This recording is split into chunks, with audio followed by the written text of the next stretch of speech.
બોડેલીમાં પ્રથમ વખત નગરપાલિકાની ચૂંટણી યોજાવા જઈ રહી છે, જેને લઈને વહીવટીતંત્ર દ્વારા તૈયારીઓ તેજ બનાવવામાં આવી છે।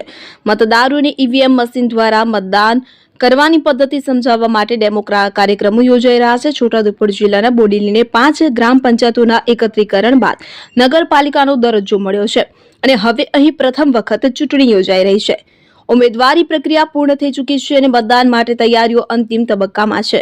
નગરપાલિકા ચૂંટણીમાં મતદાન કરવાની પદ્ધતિ અલગ હોવાને કારણે મતદારોમાં ગૂંચવણ ન રહે તે માટે વહીવટીતંત્ર દ્વારા ઈવીએમ મશીન પર ડેમો બતાવી માર્ગદર્શન આપવામાં આવી રહ્યું છે। આ નગરપાલિકામાં કુલ 7 વોર્ડમાંથી 28 સભ્યો માટે ચૂંટણી યોજાઈ રહી છે, જેમાં 63 ઉમેદવારો મેદાને છે। જો કે તેમાંના 6 ઉમેદવારો બિનહરીફ જાહેર થતા ચૂંટણી રસપ્રદ બની છે।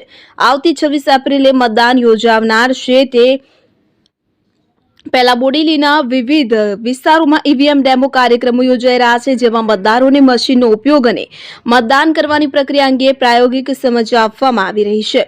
ખાસ કરીને રજિસ્ટર બટન અંગે મતદારોને માહિતગાર કરવામાં આવી રહ્યા છે। મતદારે પોતાની પસંદગીના ઉમેદવારના બટન દબાવ્યા બાદ અંતમાં રજિસ્ટર બટન દબાવવું ફરજિયાત છે, નહીં તો મત માન્ય ગણાશે નહીં। વહીવટીતંત્રનું માનવું છે કે આવા ડેમો કાર્યક્રમોથી મતદારોમાં વિશ્વાસ વધશે અને મતદાન ટકાવારીમાં પણ વધારો થશે।